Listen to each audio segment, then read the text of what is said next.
আজকের আমরা এই ভিডিওতে যে টপিকটার উপর আলোচনা করতে চলেছি সেটি হচ্ছে একটা এমন বিষয় যেখানে পরমারাধ্যা জগৎজননী শ্রী শ্রী বড়মা সম্বন্ধে আমরা এমন একটা কথা আজকে জানবো, এমন একটা কথা শুনবো যার ভিতর দিয়ে বোঝা যায় বাস্তবে যে শ্রী শ্রী ঠাকুর বলেছিলেন যে আমি যদি নারী রূপে আসতাম তাহলে ঠিক যেমনটা হতাম তাই হচ্ছিল বড় বউ, তা যে কতটাই বড়মার মধ্যে যে আমরা দেখতে পেয়েছি তার কারণ ঠাকুরের কথা, আর এ কথা তো কখনোই মিথ্যে হতে পারে না, তাই না?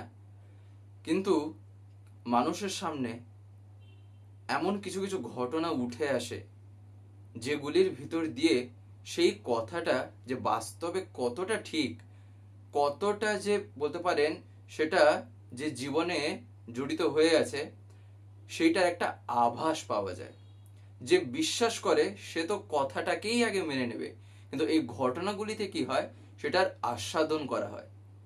এই ঘটনাগুলির ভিতর দিয়ে কথাটা যে কতটুকু ঠিক সেই পরিমাপটা এখানে কিন্তু করা হচ্ছে না।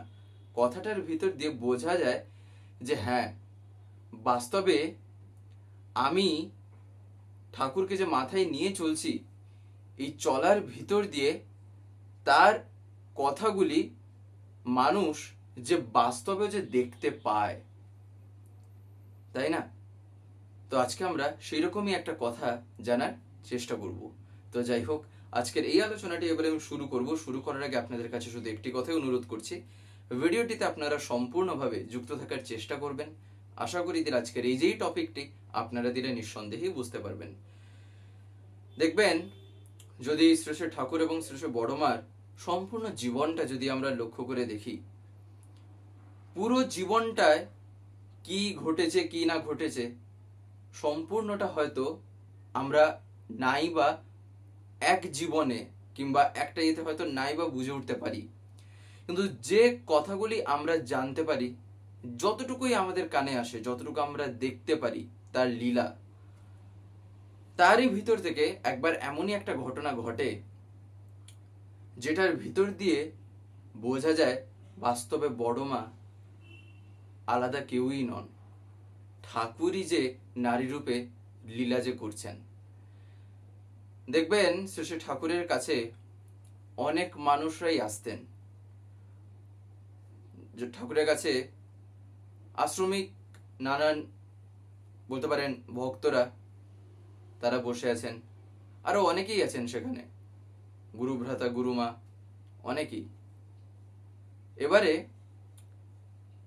কিছু কিছু কথা ঠাকুরের কাছে যখন নিবেদন করা হতো, ঠাকুর যেখানে প্রয়োজন বোধ করতেন, তিনি যেখানে বুঝতেন, তিনি কিছু কিছু ক্ষেত্রে বলতেন যে যা গিয়ে বড় বউর কাছে ক, কিংবা কিছু কিছু জনকে বলতেন যে একে বড় বউর কাছে নিয়ে যেত। তো এইরকমই একবার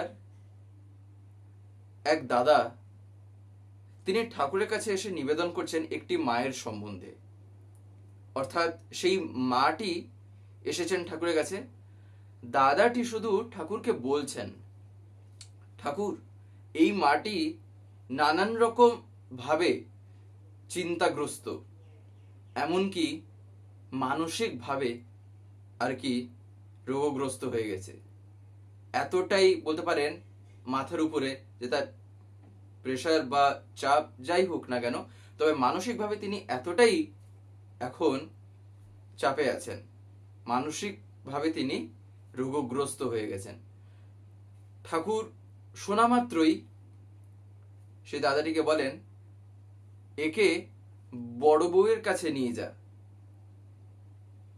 তিনি ঠাকুরকে প্রণাম করে এবং মাটিও ঠাকুরকে প্রণাম করে সঙ্গে সঙ্গে বড় মায়ের কাছে আসেন। বড় মায়ের কাছে যখন আসেন তখন বড় মা শুধু তাকালেন। এবারে দাদাটি বড় মাকে বলছেন যে ঠাকুর যে পাঠিয়েছেন এই এই কথা, এই কথা শেষ হতে না হতেই তিনি যে সবই বুঝতে পারেন সেটা আর বলার অপেক্ষায় রাখে না। তিনি শুধু শুরু করেছেন বলতে সেই দাদাটি বড় মা সঙ্গে সঙ্গে সেই মাটিকে একটা কথাই বলেন, তুমি প্রত্যেক দিন ঠাকুর বাড়িতে এসে ঠাকুরের সামনে বসে তুমি শুধু নাম করবে, তোমার এটাই কাজ, তুমি শুধু নাম করতে থাকবে। দাদাটি তিনি তো একেবারে হতবাক, তার কারণ তিনি না সম্পূর্ণ কথা বলেছেন, তিনি ভাবছেন হয়তো যে বলাই হলো না বড় মায়ের কাছে পুরো কথাটা, আর এখন যে বলবো সেটাও আর মানে ঠিক হবে না। তবে যাই হোক, বড় মা বলেছেন তার মানে এটা করতে হবে, যেহেতু ঠাকুর পাঠিয়েছেন বড় মায়ের কাছে। এবারে মাটিও বড় মাকে প্রণাম করে উঠে আসেন। সেই সময় বড় মা দিয়ে বলছেন আবার, ঠাকুরের কাছে প্রত্যেকটা সময় অর্থাৎ সকালবেলা এবং বিকালবেলাও, অর্থাৎ সকাল সন্ধে আমরা যে বলি না ওই রকম, ঠাকুরের সামনে বসে দুবেলাই কিন্তু তুমি নাম করবে। এবং সেই মাটি কথা মতো বড় মা যা যা বলেছিলেন কথা মতো সেই মাটি প্রত্যেকটা দিন দুবেলা ঠাকুরের কাছে আসতেন এবং বসে শুধু নাম করতে থাকতেন, শুধু নাম করে যেতেন। তিনিও জানতেন না এটা কি কি কারণে বড় মা বলেছেন, তিনি শুধু এইটা ভেবে করতেন যেহেতু বড় মা এটা বলেছেন করতে, তাই আমি এটা করতে হবে, তাই তিনি করেই চলতেন। বেশ কয়েকটা দিন যায়, কয়েকটা দিন যাওয়ার পর মাসখানেক যখন হয়ে আসছে, তখন সেই মাটি লক্ষ্য করেন তার মাথা যে এমন একটা চাপ ছিল, তার মানসিকভাবে তিনি যেমন একটা ভেঙে পড়েছিলেন কিংবা মানসিকভাবে তিনি যে একটা রোগগ্রস্ত হয়ে গেছিলেন, তিনি কিভাবে যে সেখান থেকে উঠে এসেছেন তা তিনি নিজেও তার ঠাউর পাচ্ছেন না। তিনি নিজেই বুঝতে পারছেন না ঘটলোটা কি এই কয়েকদিনের মধ্যে। তবে এতটুকু তিনি এখন সেই রকম ভাবে এতটা তার মনে কিংবা মানসিকভাবে যে তিনি রোগগ্রস্ত হয়ে গেছিলেন সেই জিনিসটা তার মধ্যে নেই। তার কারণ দেখবেন, যদি এই জিনিসটা আপনি লক্ষ্য করে থাকেন, মানুষের মাথার উপর যখন কোনো চাপ পড়ে না কিংবা সে মনের দিক থেকে যদি খুব রোগগ্রস্ত হয়ে থাকে, তখন তার চলনাটা, তার কথাবার্তার ধরন, তার প্রায় অনেক কিছুই একটা সামনের থেকে তার প্রকাশ পায়, একটা লক্ষণ দেখা যায়।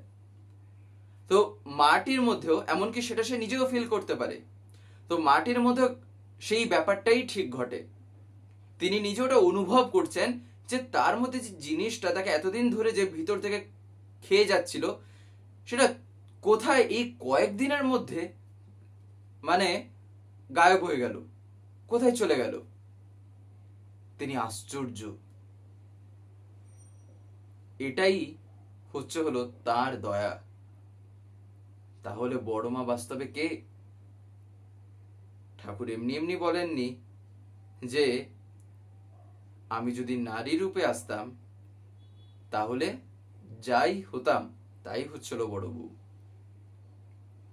তার মানে ঠাকুরের নারী রূপ বাস্তবে বড় মা।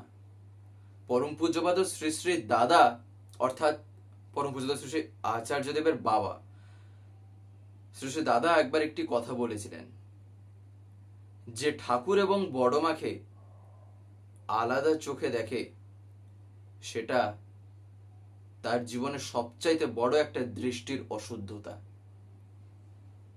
তার মানে তাহলে ভাবেন, ঠাকুর এবং বড় মা বাস্তবে যে আলাদা কেউই নন।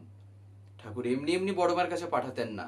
আর দেখবেন সংসার জীবনে যদি আপনারা লক্ষ্য করে থাকেন, এটা আমাদের প্রত্যেকেরই একটা কিন্তু সংসার জীবনে একটা বিষয়, মায়েদের জীবন সাংঘাতিক একটা এমন ভাবে কাটে যেটা চিন্তা করা যায় না।